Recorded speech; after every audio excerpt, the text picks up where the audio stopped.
केकड़ी विधायक शत्रुघ्न गौतम की अनुशंसा पर रोडवेज प्रशासन ने केकड़ी डिपो से विभिन्न महत्वपूर्ण मार्गों पर नई बस सेवाएं शुरू करने का निर्णय लिया है। मुख्य प्रबंधक हेमराज मीणा के अनुसार ये नई व्यवस्था 2 अप्रैल 2026 से लागू होगी, जिससे यात्रियों को बेहतर कनेक्टिविटी मिल सकेगी। नई समय सारणी के तहत केकड़ी से जयपुर होते हुए पिलानी के लिए सुबह 4:30 बजे बस रवाना होगी, जबकि वापसी पिलानी से शाम 6 बजे निर्धारित की गई है। वहीं दिल्ली के लिए बस सुबह 11:20 पर केकड़ी से चलेगी और रात 9 बजे पहुंचेगी, जिसकी वापसी दिल्ली से रात 11:10 पर होगी। इसी क्रम में केकड़ी से कोटा के लिए शाम 4:15 बजे बस संचालित की जाएगी, जो सावर मार्ग से होकर गुजरेगी। साथ ही कोटा जोधपुर वाया केकड़ी रूट पर भी नियमित सेवाएं चलाई जाएगी। स्थानीय स्तर पर सावर, बाजटा, सरवाड़, अजमेर और नसीराबाद मार्गों पर भी नई बसें शुरू करने के साथ कुछ समयों में बदलाव किया गया है। इन नई बस सेवाओं के शुरू होने से यात्रियों को जयपुर, दिल्ली, कोटा और जोधपुर जैसे प्रमुख शहरों तक पहुंचने में सुविधा, समय की बचत और सुरक्षित यात्रा का लाभ मिलेगा।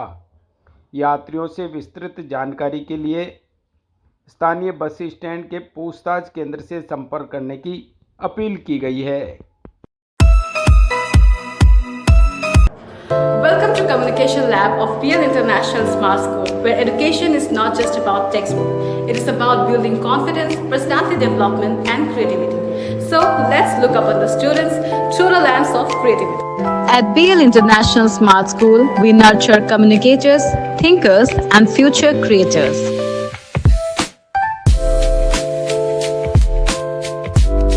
The music room becomes a place of comfort, expression and joy. Whenever we feel little homesick, we want to express our creativity. At BL International Smart School for the academic year 26-27. So what are you waiting for?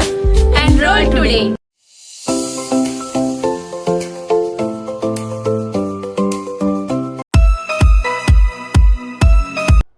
Bhinai उपखंड क्षेत्र के खाइडा गांव में राजस्थान संपर्क portal पर दर्ज शिकायत के बाद प्रशासन ने सख्त कार्रवाई करते हुए लगभग 3 बीघा चरागाह भूमि से अवैध अतिक्रमण हटा दिया। बुधवार को राजस्व व पुलिस टीम ने संयुक्त रूप से मौके पर पहुंचकर शाम तक कार्रवाई करते हुए बुलडोजर से अतिक्रमण हटाकर जमीन को पूर्ण रूप से मुक्त करवाया। जानकारी के अनुसार चरागाह भूमि पर चारा डालकर कब्जा कर रखा था, जिसे हटाकर जमीन को पुनः सार्वजनिक उपयोग के लिए सुरक्षित किया गया। नायब तहसीलदार संजय सारस्वत के नेतृत्व में लगातार सरकारी व चरागाह भूमि पर अतिक्रमण के खिलाफ अभियान जारी है। इस कार्रवाई से ग्रामीणों में स्पष्ट संदेश गया कि सरकारी जमीन पर किसी भी प्रकार का अतिक्रमण अब सहन नहीं किया जाएगा। प्रशासन ने आम जन से भी अपील की है कि वे सरकारी भूमि की सुरक्षा में सहयोग करें और किसी भी अवैध कब्जे की सूचना तुरंत दें। केकड़ी अपर जिला एवं सत्र न्यायाधीश प्रथम ने 2009 के एक जानलेवा हमले एवं षड्यंत्र के मामले में कुख्यात डकैत धन सिंह को संदेह का लाभ देते हुए बरी कर दिया। प्रकरण के अनुसार भिनाई थाना क्षेत्र में 9 जुलाई 2009 को बाइक सवार नकाबपोश बदमाशों ने एक मकान के बाहर अंधाधुंध फायरिंग की थी, जिसमें कई लोग बाल बाल बच गए थे। मामले में पुलिस ने अनुसंधान के बाद आरोप पत्र पेश किया और अदालत में सुनवाई के दौरान 26 गवाहों व 16 दस्तावेजी साक्ष्य प्रस्तुत किए गए। सभी पक्षों की दलीलें सुनने और साक्ष्यों के परीक्षण के बाद न्यायालय ने आरोप सिद्ध नहीं मानते हुए अभियुक्त धन सिंह को दोष मुक्त घोषित कर दिया। भिनाई पुलिस थाने में बुधवार शाम श्री हनुमान जन्मोत्सव की पूर्व संध्या पर सीएलजी सदस्यों की बैठक आयोजित की गई। बैठक का उद्देश्य आगामी त्योहारों के दौरान क्षेत्र में शांति एवं कानून व्यवस्था को सुदृढ़ बनाए रखना रहा। बैठक में उपस्थित सदस्यों के साथ क्षेत्र की सुरक्षा व्यवस्था और जन सहयोग को लेकर विस्तृत चर्चा की गई। एएसआई रामकिशन ने सीएलजी सदस्यों से सुझाव प्राप्त करते हुए त्योहारों को शांतिपूर्ण एवं सौहार्दपूर्ण वातावरण में मनाने की अपील की। इस दौरान आम जन से भी आपसी भाईचारे और सहयोग के साथ पर्व मनाने का संदेश दिया गया। साथ ही बैठक में अन्य स्थानीय मुद्दों पर भी विचार विमर्श किया गया। केकड़ी में देव एजुकेशन हब का इस वर्ष भी 100% परिणाम रहा।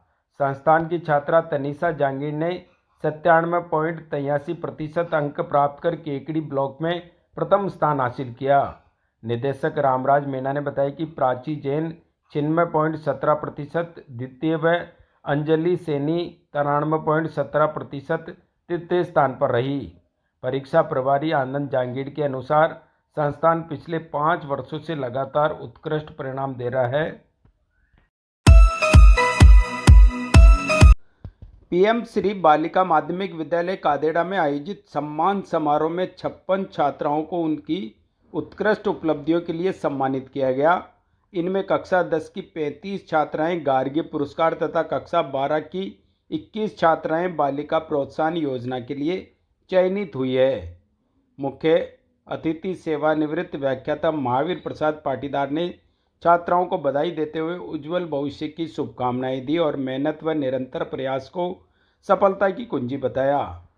कार्यक्रम में 100 में 100 अंक प्राप्त करने वाली छात्राओं के साथ उनके शिक्षक अशोक कीर का भी विशेष सम्मान किया गया। प्रधानाचार्य योगेश आचार्य ने इस सफलता का श्रेय छात्राओं की मेहनत, शिक्षकों के समर्पण और अभिभावकों के सहयोग को देते हुए इसे प्रेरणादायक उपलब्धि बताया।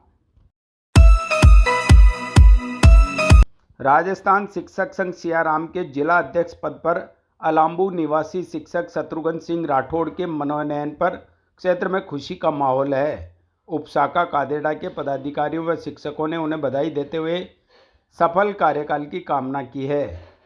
पदाधिकारियों ने विश्वास जताया कि राठौड़ के नेतृत्व में संगठन को नई दिशा व मजबूती मिलेगी। इस दौरान कई शिक्षकों व पदाधिकारियों ने बधाई संदेश प्रेषित किए।